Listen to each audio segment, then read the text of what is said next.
A very good morning to you guys. Welcome to Asakhe Online. This is the Breakfast Club. My name is Brighton Ncube. Today on the show, we're going to be looking at something different, the psychosocial support as well as mental health of young people, young girls and young boys. And I'm joined in the studio by the current director for REPSSI that's going to be helping me unpack and understand more about these issues. That's Miss Sibusisiwe Marunda. Good morning to you, ma'am. Welcome to the show. Morning, Brighton, and thank you. Morning, Zimbabwe. Let's talk about REPSSI. What is REPSSI? What does it stand for? Okay, REPSSI is Regional Psychosocial Support Initiative. It's an organization that was started in 2002 in Zimbabwe, actually. It's Matopo. 2002, you recall, was a period when we were struggling with AIDS, when children were being orphaned en masse, and we didn't have treatment for HIV. So it was realized that children were not having good outcomes. They were getting material support, they were going to school, but because the psychosocial environment was not supportive, someone started the organization because they wanted to take care of the psychosocial environment of those children.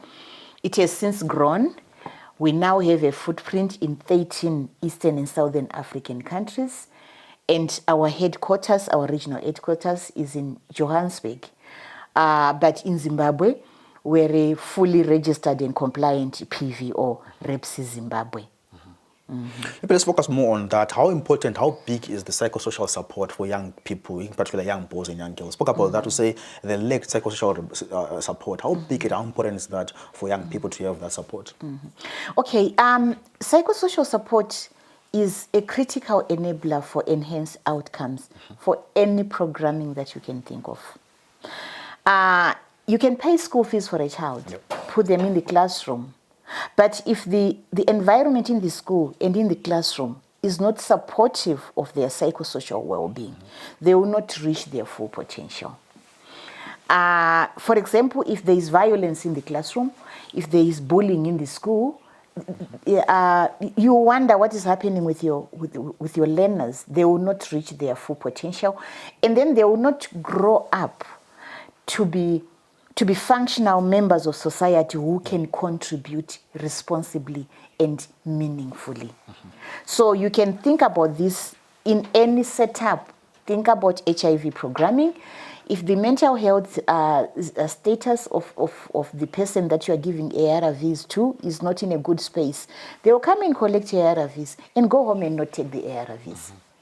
Or they will have a situation where maybe they are at a funeral and there is no hiding place to take their medication and they will not take it. So if you don't deal with stigma, you will not have good HIV treatment outcomes. So those are just a few examples of how important mental health and psychosocial support is for young people. And their families. Now let's focus more on terms of your vision and your mission, in terms of your plans as well as the organization. What is your vision as an organization? Okay, our vision is that all girls and boys and youth enjoy mental health and psychosocial well-being. So in order to achieve that, what we do is we work with the girls, boys and youth so that they have inner strength, what we call the I can. And then we work with their families and their communities and their service providers so that those people can provide a supportive environment among our target group, which is the girls, boys and youth, so that our young people and our girls and boys can have someone to talk to when they have challenges, can get service that is sensitive to their needs. So that's their I have. In other words, I have people who can support me, who believe in me, who can support me to achieve what I want and reach my potential. So once you combine I can, I have. Once you combine I am, I have, you get I can. In other words, when I am, I'm strong, I have inner strength, I have resilience, and I have people who support me, who can propel me, I can reach my full potential. I can grow wings and fly. So that's the I am, I have, I can concept. But also maybe in rural areas, some of us grew up in rural areas, right? There was that lack of I can, I have aspect, right? Maybe talk to us about the effects of the lack of that I can, I have on a child in terms of growing up. Well, the first thing that would happen, experts tell us that a child who doesn't get comprehensive support, for example, because if you don't have, it will affect your I am. Because it will affect the way you view yourself. For example, a child who is constantly told you can't do this will believe they can't do it. So it will affect their I can. It will affect their belief in themselves, to affect their self-esteem. It will affect their confidence. It will affect their belief that they can go out there and compete with their peers and even excel in whatever they are trying to do. So it will affect their ability, for example, to say REPSSI is looking for the council for young entrepreneurs council. I can go in there and be the chairperson and be a committee member, because their I am and their I have has not been nurtured into being in a certain space. Because when children need to be brought up in a way that, one, they believe in themselves, and they believe that in life you can negotiate your space, use your skills, and respect the other person, so that they don't have toxic relationships. They can have healthy relationships that they don't seek to exploit anybody, and they are not exploited. They set boundaries. They refuse to be exploited. So when you don't have those things, our young people will grow up, yes, they'll grow up to be men and women, but that's where you then find you have men who believe they can beat up their wives, for example, and you have women who believe it's okay for a man to beat up his wife. Yes. You then perpetuate the negative stereotypes and perceptions of society, which we are trying to deal with so that both girls and boys reach their full potential. Maybe now take us through some of the strategic points and themes that you guys are working on as a REPSSI in terms of what you guys are programming on. Take us through the strategic focus points. Okay, so I've already talked about our vision. And in order to achieve our vision, we've identified 4 strategic objectives. The first one is health and SRH. And under health, we are contributing to the Global Fund aspirations of ending AIDS as a public health threat by 2030. So we are working in Matabeleland North, in Bubi, Binga, Wange, and Umkuza under GF to contribute to those aspirations. We are also working in Mzarabani with adolescent mothers and adolescent fathers under our SRH intervention.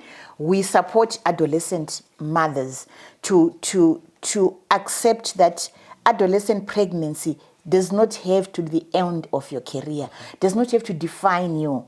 You can bounce back. You can still reach your full potential. You can go back to school and refuse to be bullied out by people who look at you with stigma. And then we have the second one is the protection and livelihoods, which is where the YEZA, Young Entrepreneurs of Zimbabwe Arise, falls. We support communities to protect their children and young people, and then we also support them to have livelihoods, sustainable livelihoods, where they can look after themselves, they can provide for their families, because there is dignity in providing for your family. And when you have dignity, your psychosocial well-being will be in a good space. And then our third objective is education and ECD, where we are promoting mainstreaming of psychosocial support in classrooms. We acknowledge that the teacher is the adult in the classroom, and the messaging that the teacher does through his body language, through how he talks to slow learners, for lack of a better term, through how he defines girls in a classroom, determines what those young minds will grow up to think about those things. And then the fourth is disaster risk management. where we are supporting communities to mainstream mental health and psychosocial support in their disaster risk preparedness. So we work with government structures who are responsible for disaster risk preparedness. We also mainstream disability into disaster risk preparedness. When you talk about early warnings, for example, as a way of preparing for a disaster, do you take into account that there are some people who can run when you say run? And there are some people who cannot hear you when you say run. And there are some people who cannot see you run if your early warning system involves vision.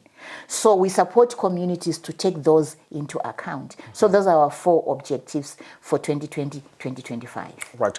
We're coming out from a community where at times the issue of stigma is very high.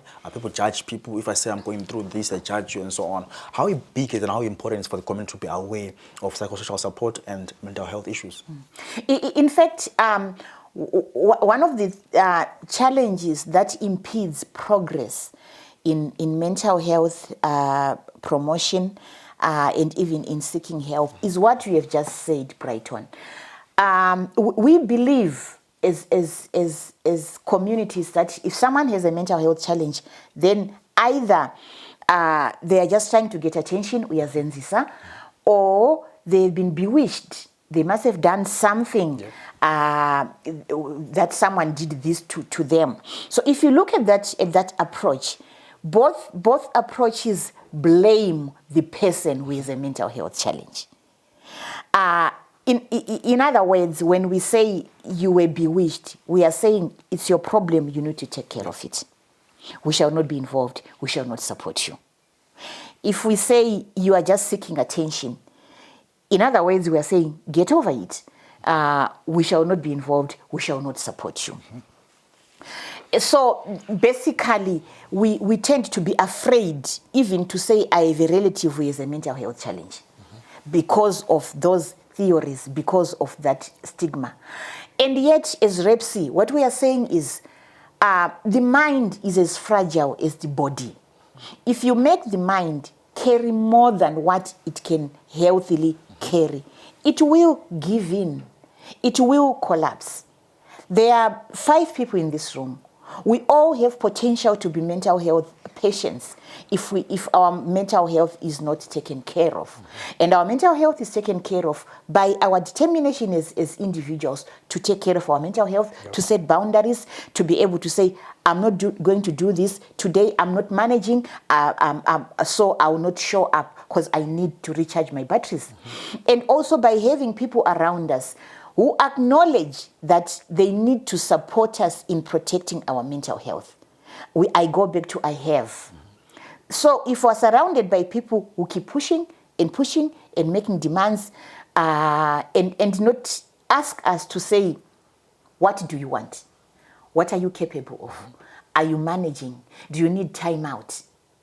And if we're surrounded by people who constantly tell us that we're not good enough, our mental health will give. Because if I'm in an intimate space and I'm told you're not good enough, I'll go and face the world believing I'm not good enough. So there is no way I'm going to be ahead of someone who has been told they are good enough. So it's very important for us to realize that everybody has a role to play in promoting their mental health and the next person's mental health. So I was reading somewhere where it was saying, be careful what you say to yourself because you are listening. Be careful what you say to the other person because your words will keep repeating themselves in their head. Yeah, that's powerful. But earlier when we spoke about the issue of entrepreneurship, I know this journey is a lonely journey, entrepreneurship. Sometimes perhaps I'm a vendor, I'm a formal sector, right?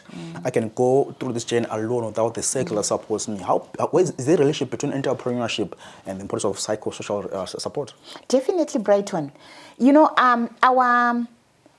Our expectation is that when I send my child to school, they're supposed to pass their O-levels, go for A-level, pass it, go to university, and wear a tie and have a white-collar job so that when I share with my friends and neighbors, I can say, my child is a doctor, my child is this and this.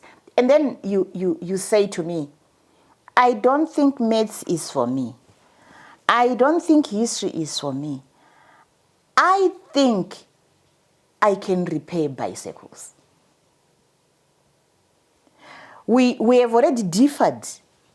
Your dream, your assessment of yourself and what I wanted for you as my child is differed.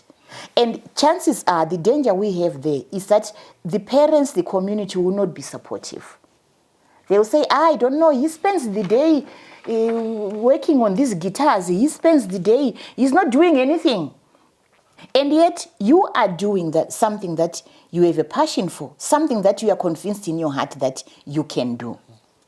So at the beginning, when you don't get that support, it means you are starting off from zero in terms of your belief in yourself, in terms of your psychosocial well-being. Because you are being told by people who are supposed to be your cheerleaders that what you have chosen to do is not what we want, because it's not something that we can boast about at church or something. So it's important for entrepreneurs to get support in what they've chosen to do, whatever it is. And it's also important for them to believe in themselves. And they can only believe in themselves when they have good mental health. So at the beginning, you are likely to face challenges of lack of support from family and community. And you are likely to face challenges of not having enough capital. And you are likely to face challenges where at times you make a deal and it fails. So it's important for you to have good mental health and to be in a good psychosocial space so that you have the resilience. And when we talk resilience, we are talking bending without breaking. We are talking being able to survive a business catastrophe, for example. So you need to get into business with that strength, or you need to constantly seek to have that strength, improved and enhanced, so that you can deal, one, with the loneliness that you talked about in entrepreneurship, because people will not buy into your dream until they see the results. You also need to have that inner strength to be able to deal with the challenges that will come with business. And then when you are successful, you still need to be working with mental health as your friend. Because when you get successful, the way you handle success is also determined by the space in which you are in terms of your mental health.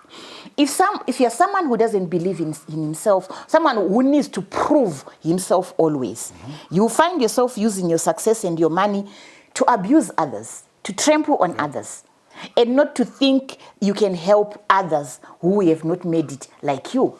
So you need to be in a space where you are balanced, you can be, and let the other person be. Ubuntu. Yes. Ubuntu is a sign of good mental health. It's a sign of good psychosocial well-being. So you need to be in that space when you have your success, so that you can plant back, you can help those who are less successful than you, and also you can make responsible and healthy decisions, so that you don't need to have many women around you to prove that you are successful, so that you don't buy the most expensive car before you acquire a house, for example. Setting priorities requires you to be a balanced person. Because the need to prove yourself is a sign that somehow, when you were developing, something went wrong with your sense of self. Something went wrong with your psychosocial well-being and your mental health. So, many times when you jump into entrepreneurship or youth empowerment issues, we just forget about mental health issues and forget about psychosocial support. We just go there alone without thinking about those things. Maybe connect to us. What connects the issues of mental health issues and psychosocial support as well as youth empowerment issues? Well, the thing is, when like, for example, in the situation that we are in Zimbabwe, things are difficult. You only need to walk the streets of Bulawayo to notice that things are difficult. Our young men are underemployed. They are not doing what we would like them to be doing. So without initiatives of youth economic empowerment, they will just slip into drugs. They will slip into other things that where they are avoiding facing the challenges that are before them. So when you do youth economic empowerment, you are actually inherently addressing mental health and psychosocial well-being. you know, because when there is no intervention to provide the dignity of being able for one to take care of themselves, they continue to go in the wrong way, or they become criminals. They rob people, they steal, and so on and so forth. Yeah. And when you steal, we know that when you steal or you rob someone, you have committed a crime. But there is a major thing that is happening there. The stealing is going to affect your mental health, because either you become hardened and believe that stealing has become your calling. Yeah. So when you are hardened, you are difficult to relate to. You are difficult even to relate to with yourself. Yeah. So your mental health is distorted, is not in a good space. In addition to the fact that you are going to be arrested and go to jail, and when you are in jail, you will suffer loneliness, yeah, and a lot of other things that affect your mental health. So there is a thin line. There is very little separation between taking care of young people's mental health and supporting their economic empowerment, so that they are in a position where they can take care of themselves, and also not to resort to negative coping mechanisms. Guys, if you're just joining us, this is Asakhe Online. My name is Brighton Ncube. Today on the show, I'm joined by Miss Sibusisiwe Marunda, speaking to us about the issue of mental health issues and also psychosocial support. She's coming from REPSSI. She's the current director there for REPSSI. They're unpacking a lot of issues, important issues there that are critical for young people who are in entrepreneurship and across many sectors there. Now speak to us about speak to the society now who are judging people, who are saying lawyers and say if I'm going through some distress and so on. Speak to them there on how do you break the stigma. How do you break these stereotypes that are there in the communities? How do you break the stigmas? I think one thing that we do as REPSSI, we're an organization that believes in the miracle of dialogue. Because stigma is generally informed by lack of knowledge. Yeah.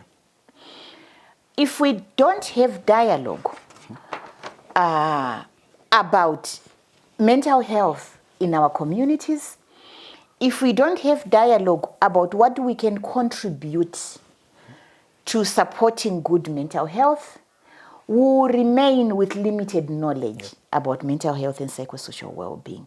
So we will remain believing that mental health challenges belong to the other person. They don't belong to this community.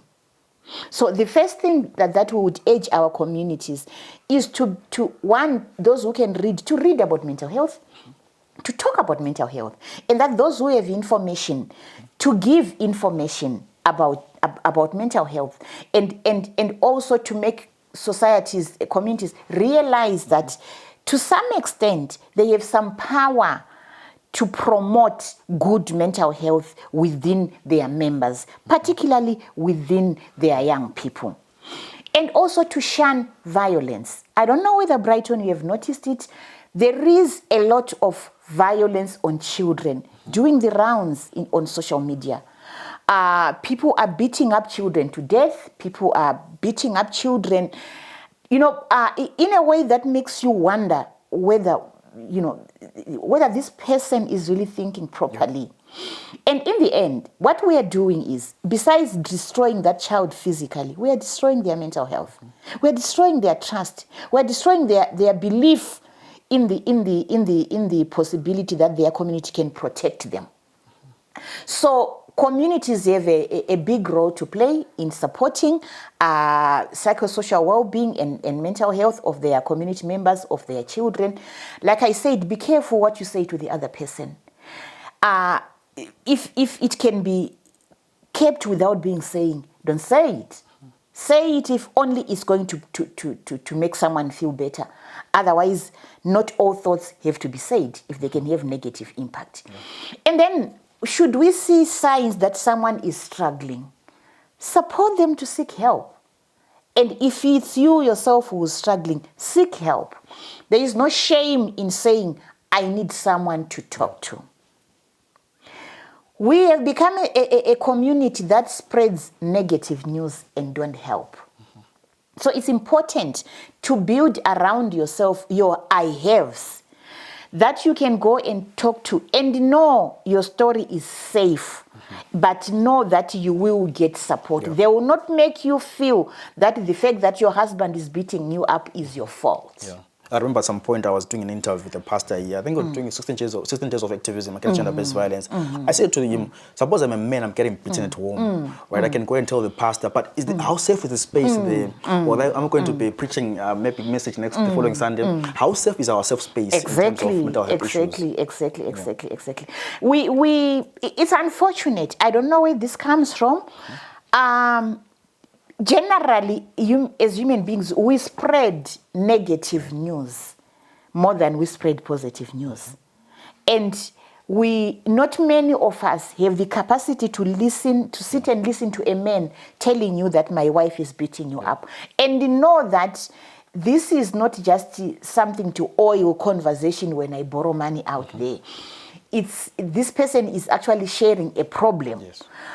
Which can become bigger than what they've shared and which is affecting their mental health. But, it's interesting you're bringing up that example, because the reason why we find it juicy that a man is being beaten up is because we have this stereotype that a man cannot be beaten up by his wife. So the inverse of that is that we accept that a woman can be beaten up by a man, and a woman cannot beat up a man.